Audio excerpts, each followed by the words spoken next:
오늘 이 시간에는 명사는 두 얼굴의 사나이라는 얘기를 하려고 하는 거예요. 그러니까 오늘의 핵심의 포인트는 명사를 얘기하고 싶은 거예요.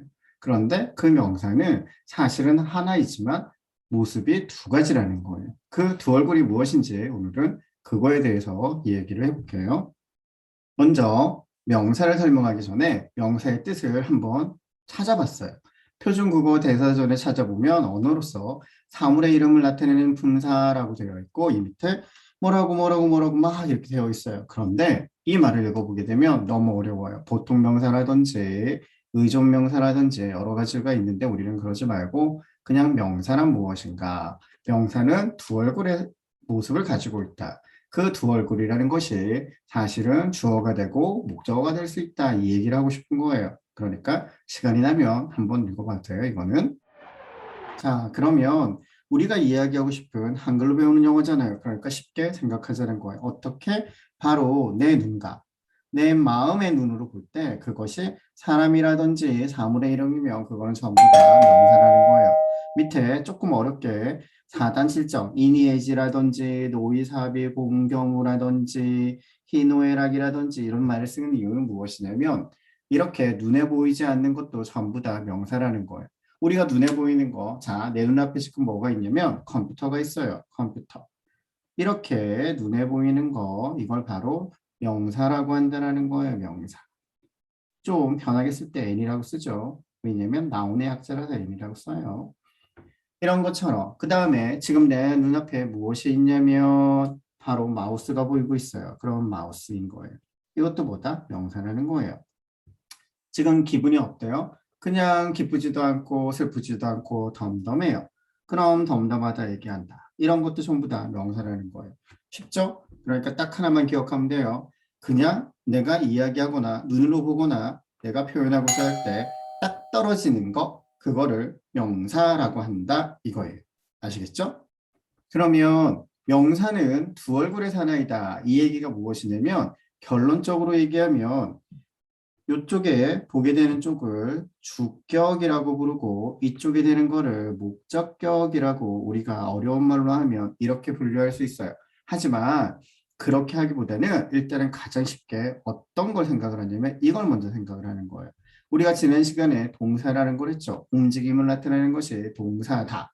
이렇게 얘기를 했어요. 그러면 내가 제일 먼저 할 게 뭐냐면 동사를 찾아보는 거야. 동사를 찾아요. 그러면 그 동사를 기준으로 왼쪽에 있는 단어가 있고 오른쪽에 있는 단어가 있을 거예요. 그런데 항상 늘 언제나 명사가 앞과 뒤에 꼭 있을 거예요. 앞과 뒤쪽에 명사가 꼭 있을 거예요.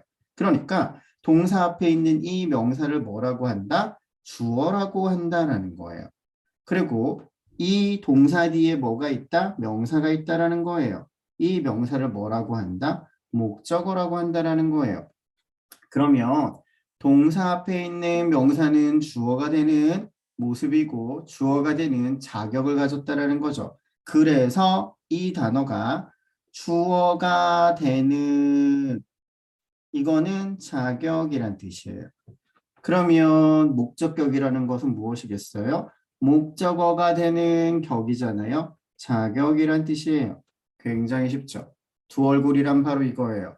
동사를 기준으로 왼쪽에 있으면 주어가 되는 자격을 갖춰서 주어라고 부르고 동사를 기준으로 오른쪽에 있는 명사는 목적어가 되는 자격을 가져서 목적격이라고 한다. 이것만 기억을 하면 돼요.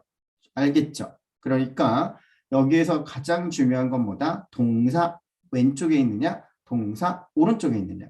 아시겠죠? 여기에서 동사 앞에 있는 자료를 주어라고 불러요.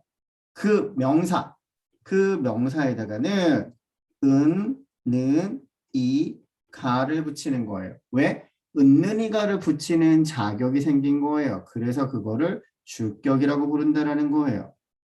그러면 이제 그 뒤에 동사를 기준으로 해서 그 뒤에 어떤 단어가 나와요. 그러면 그 단어는 목적어가 될 수 있는 자격을 가져요. 그래서 무엇을 붙여요? 을이나 느를 붙여요. 그래서 이렇게 목적어가 되는 자격을 가졌기 때문에 을이라든지 느를 붙인다라는 거예요. 이게 무슨 말이냐? 이렇게 하면 돼요. 보이라는 단어를 예를 들어 볼게요. 보이가 똑같이 소년이라는 뜻이죠. 소년인데 동사를 기준으로 V는 동사란 뜻이에요. V의 약자 V. 동사를 기준으로 왼쪽에 있으면 어떤 자격을 가진다? 주어 자격을 가진다. 동사 뒤에는 무엇을 가진다? 목적어가 되는 자격을 가진다라는 거예요. 그래서 소년이라는 단어는 똑같지만 어떻게 된다? 여기에서 왼쪽에 있을 때는 소년, 은는이가 중에 붙일 수 있는 자격을 가진다라는 거예요. 그래서 소년하고 이렇게 된다는 거예요. 그런데 동사 뒤에 나오는 소년이라는 단어는 어떻게 된다? 소년, 을을 둘 중에 하나라는 거예요. 둘 중에 하나를 가질 자격을 갖는다는 거예요. 그러면 소년, 을이 좋겠죠. 소년, 을 이렇게 한다는 거예요. 자, 명사가 어떻게 된 거예요? 하나는 하나는 을로 바뀌었어요. 이것처럼 두 얼굴을 가진 사나이처럼 바뀐다는 거예요. 누구 때문에? 동사를 기준으로 해서. 아시겠죠?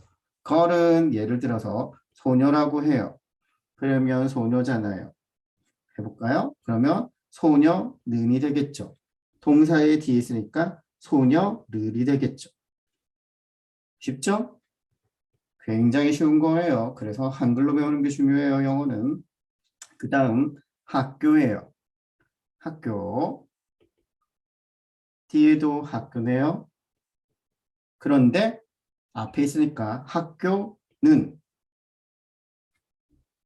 학교를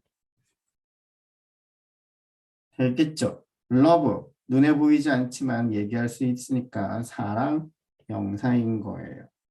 사랑은 되겠죠? 사랑을 이렇게 하면 된다는 거예요. 윈터 겨울이에요. 겨울 이렇게 되는 거예요. 은는이가 중에 아무거나 붙이면 되는 거예요. 겨울은 가능하겠죠? 겨울이 이것도 가능하겠죠? 윈터는 겨울을 이렇게 한다는 거예요. 이런 식으로. 그러니까 명사의 두 얼굴은 누구 때문이다? 동사 때문이다. 동사 때문에 두 얼굴을 가진다. 따라서 명사, 동사, 명사 머릿속에 꼭 기억을 하고 있으면 굉장히 유용하게 앞으로 쓸 일이 많을 거예요. 그럼 오늘 배운 거는 딱 요거예요. 보다 명사가 동사 앞에 있으면 어떻게 한다? 는, 이, 가를 붙이는 거다.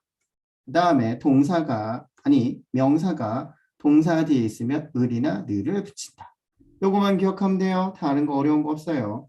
그 다음에 밑에는 보너스예요. 이 보너스는 무슨 얘기를 하고 싶은 거냐면 명사를 찾을 때 조금 도움이 되는 단어들이 있다는 거예요. 예를 들어서 여기 있는 거는 전부 다 뭐라고 부르냐면 어미라고 해요. 어미. 이거는 꼴이란 뜻이에요. 이거는 단어란 뜻이고 단어 꼬리란 뜻이에요. 그럼 어떻게? 단어 꼬리처럼 맨 뒤에 붙이면 이러한 단어들이 붙으면 꼭 그런 건 아니지만 명사가 되는 경우가 많다라는 뜻이에요.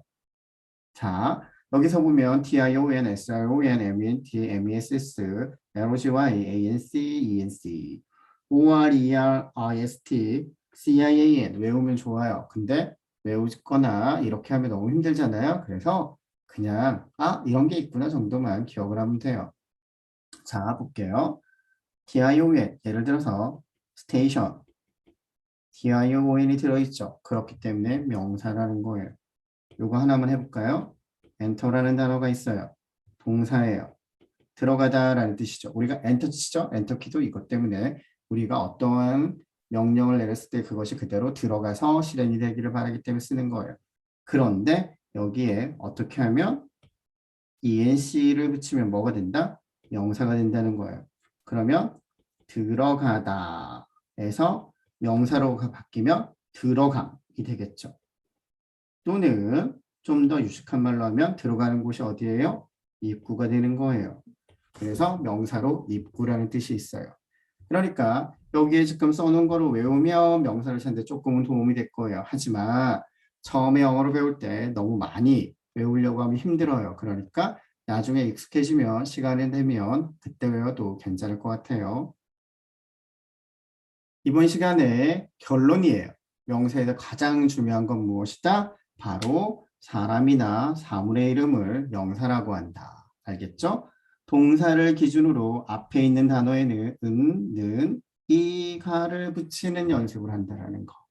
아시겠죠? 동사 뒤에는 어떻게 한다? 을이나 느를 붙인다는 거. 요것만 기억을 한다는 거예요.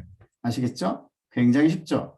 영어를 너무 어렵게 우리 생각하지 말고 의사소통을 하고 내가 책을 보고 하는데 가장 불편함이 없도록 우리 공부하는 게 목표인 거예요. 그러니까 너무 어렵게 생각하지 말고 쉽게 접근하자고요. 오늘 수업은 여기까지예요. 다음 시간에도 좋은 모습으로 만나도록 할게요. 그럼 다음 시간에 봐요.